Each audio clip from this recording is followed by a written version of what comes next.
The last several years for the housing market have been a roller coaster, to say the least. With homes seeing unprecedented levels of appreciation, almost doubling in value faster than the real estate market has ever experienced before. For example, in spring of 2022, cities like Austin, Texas saw median home prices reach $550,000, up from around $300,000 in 2019, an 83% increase in just 3 years' time. In Miami, Florida, home prices soared to $600,000, up from $340,000 in 2019, which is a 77% increase. The good news is, as of right now, most states are finally starting to collapse. As an example, Austin, Texas is down 22% from the peak of 2022. I will explain why that happened shortly and why this is just the beginning of a much larger downward spiral. Unfortunately, even though prices are crashing, the damage has already been done, and it's become an almost impossible task to buy a home. So what caused this, and what's the future of the housing market even look like? In 2020, with the onset of the pandemic, you could argue that the housing market was on a downturn due to the economic uncertainty that we were experiencing. Yet despite this, residential real estate saw a price explosion. Total housing inventory dropped from 1.3 million units down to 860,000 units in 2022, a drop of nearly 66% in 3 years. This has never happened in the history of the housing market, and Americans weren't ready for what would happen next. Demand for homes was at an all-time high, yet supply was at an all-time low, which created a recipe for disaster. What became clear in recent years is that homes, especially in desirable areas, started to mean different things to buyers. Instead of just being a place to live, a home turned into a status symbol. Owning a home delivered a message that renting a house simply could not live up to. Greedy investors and corporations started buying up as many homes as they can get their hands on, and because of this, the average buyer suffered greatly. This shift began a wave that would become a boom in real estate investing, where the hype turned buying a house into an all-out bidding frenzy. If I had to identify a tipping point where the real estate market was turned on its head, I would say early 2020. That was when the pandemic allowed people to relocate, causing a shift in work culture. Suddenly you could work remote, right out of the comfort of your own home, causing a boom in rural and residential areas. It gave rise to a different type of buyer,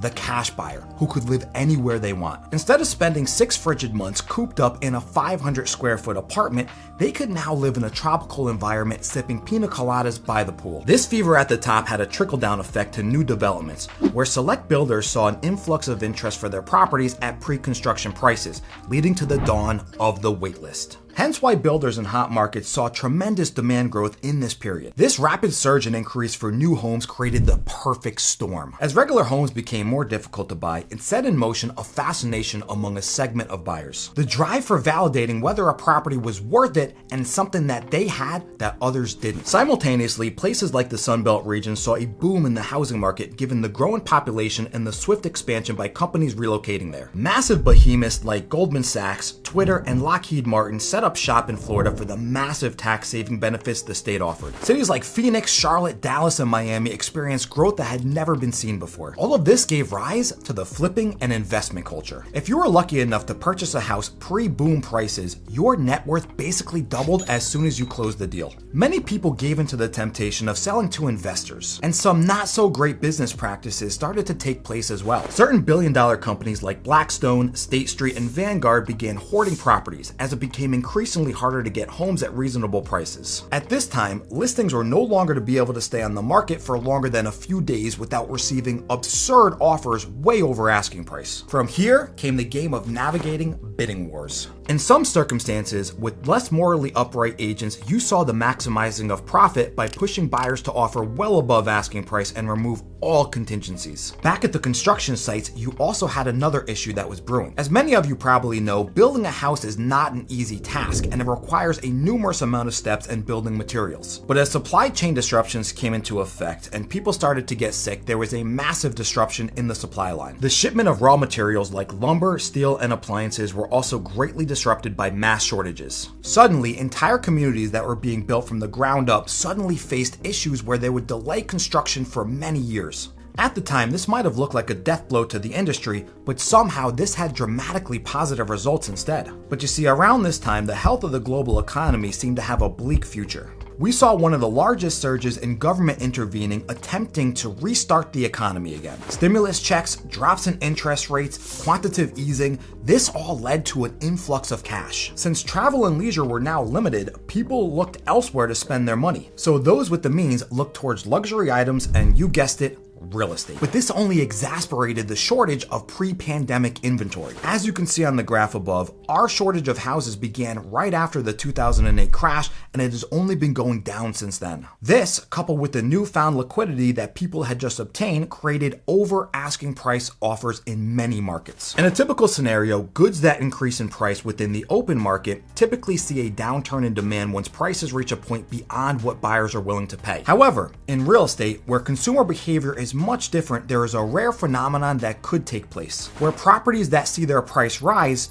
could also increase demand because people see these homes as a way to elevate their status. To add fuel to the fire, there were investors on the outside that were just looking to add more value to their real estate portfolios. The attention at this point was directed towards high demand markets like Texas and Florida. However, the focus on these areas led to lesser known states begin to rise. An example of this is a city like Boise, Idaho, which saw its home prices increase significantly as people look for alternative options. In April of 2022, the median home price in Boise reached around $600,000, a number that doubled over a few years' time. Since people struggled to afford houses in areas like California and New York, buyers looked elsewhere. It was a completely unprecedented situation. As the real estate market grew, you had sellers that were basically printing money. As soon as they had a property ready for sale, they had a line of buyers just waiting at the door, ready to offer tens of thousands of dollars over their asking price. However, as we all know, things were about to change. Just as it seemed like it couldn't get any more out of control, 2022 came around. The Federal Reserve stepped in and they raised interest rates 11 times since March 2022 to July of 2023. This was the beginning of the end, kicking off a very complicated time for the housing market. On one hand, it was disastrous for buyers as mortgage rates increased, making loan prices more expensive. Therefore, when rates did go up, it meant that most buyers were now priced out of the market. Thus, the seemingly never-ending housing market collectively peaked in June of 2022. Where we currently sit, home prices have decreased in most markets since the peak. Yet, there are still markets that are setting price records, which I'm going to talk about shortly. Since the spring of 2022, the drop in prices have been led by the highest gaining states like Texas and Florida. Their hype period came and went, and that was a big reason why their big losses came after the correction. So what ultimately created this mighty collapse? The answer, in my opinion, began with a domino effect, kicked off by consumer spending and excess liquidity. After businesses and life began to operate more like pre-pandemic times, we gradually saw a halt to the economic stimulus being created by governments. Yet the after effect of years of pushing more money into the marketplace created rising costs of labor and goods through inflation. This swept up all the excess liquidity of certain individuals that were on the fringe of making larger purchases, such as buying a home. The jobs that once said that they could work remote from the comfort of their home now demanded that they return back to the office, in many cases meaning that they would have to relocate back to where they came from. Hence, why states in the Northeast has seen the opposite downward trend as opposed to states in the Sun Belt region. Instead of prices falling, in states like New York and New Jersey, they are seeing record high prices with inventory at all-time lows, set by an absolute buying frenzy. As we mentioned before, as a way to slow the roll of inflation, the Federal Reserve began raising interest rates. This led to higher mortgage rates, and this led to buyers not being able to afford the same price homes anymore, which is an ongoing issue. For example, the average 30-year fixed mortgage rate went from an all-time low of 3% in early 2021 to 7% in late 2022. This significantly reduced purchasing power for many buyers because prices of homes were still astronomically high. Interest rates finally came down as of October 2024, hovering around 6.5%, but it's a case of too little, too late. You see, when interest rates increased in 2022, it created a whole new dynamic for many buyers. As fewer people were able to buy, they started to rent, so the dip began. At the same time, the calls to real estate agents also slowed as the ability to get a good deal became a thing of the past with the dreaded higher mortgage rates, lower inventory, and absurd house prices. There was also some more difficulty on the builder side, which also contributed to the real estate collapse. One point being that construction was finally playing catch up, and in most cases, catching up too much. So let's take the perspective of a developer. In order to have a home ready in 2024, they had to start building in 2021.